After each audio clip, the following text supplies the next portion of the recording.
So today we would define failure. So what is failure? Failure can be defined as a loaded member.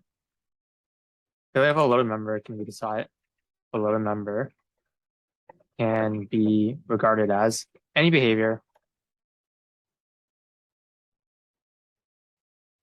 that renders it unsuitable for its intended function. So what does this mean?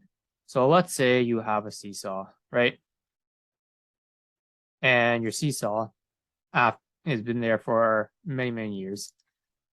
And after a while, it starts bending and starts cracking. And then eventually it bends. And now it doesn't have as much play as you hit the ground sooner due to the bend. This can be defined as a failure as the seesaw is bending. Similarly, if the seesaw snaps, this also can be a failure as you can no longer be used to seesaw.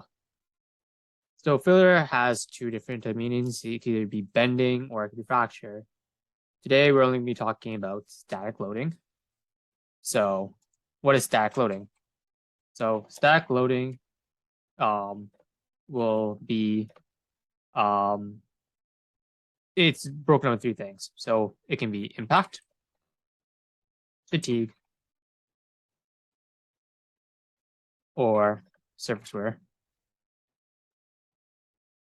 So impact, so how hard you're hitting it. Fatigue, so fatigue over time, like break over time, and surface wear.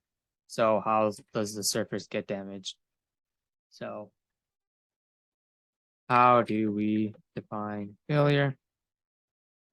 So we'll talk about static loading. There's dynamic loading. We'll talk not in this lecture, but somewhere else. So what can static loading do? So what can static loading do?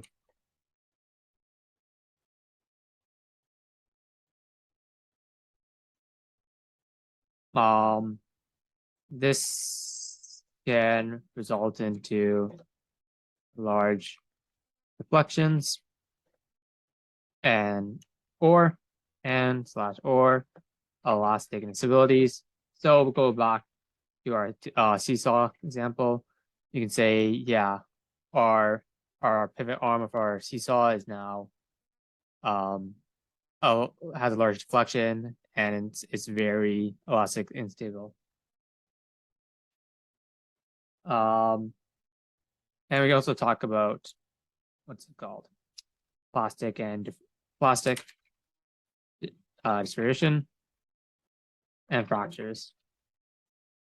So let's say if it snaps or it gets distorted in some way, this can also be defined as what can static loading do for our failures.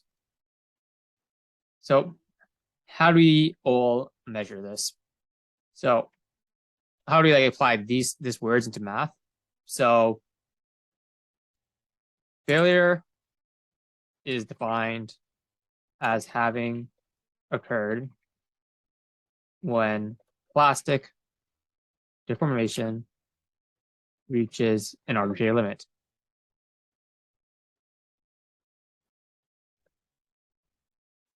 As we have different systems, different failures can mean different things, right? So it's very arbitrary. So what someone decides as failure can be totally different than someone else means, right? So back to our seesaw example, you say, oh yeah, seesaw still works, so it's not failing, but it is not going to the intended purpose. So let's put this in numbers. So we have this chart here. And this chart, oops, chart didn't paste. We have this chart here. There we go. And this is our stress versus elongation chart. And this would really help you to define when your material is failing. So obviously each material will have their own yield strength, on ultimate tensile strength, and fracture points. So we just gotta find out where they are. So what are these things? So yield strength, let's go to yield strength. Let's get the text out.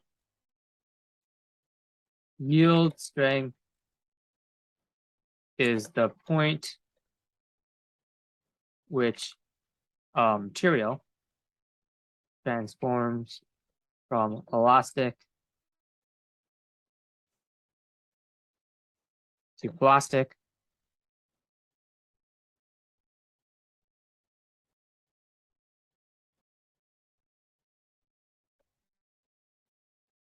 this acts as the maximum limit of the plastic behavior. So what this means is basically how much can we deform it until it'll never go back. So if you think of like an elastic band, we stretch it out, it'll come back eventually, right? But if we stretch out too much, it'll snap. And this is what I was saying here. That's when its yield strength hits, right? So when you're saying from elastic plastic, let's say you have this aluminum, you can bend it, and it'll be fine. But at some point, you're gonna hit yield strength, and then you can't bend it anymore, or else it'll snap, and that'll hit our ultimate tensile strength. So, what is ultimate tensile strength? So, ultimate tensile strength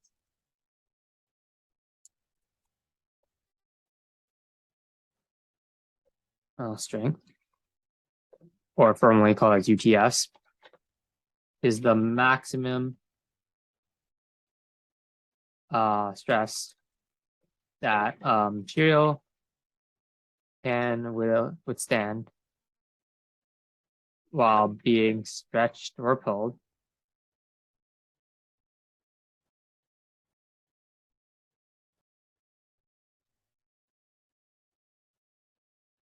without fracture.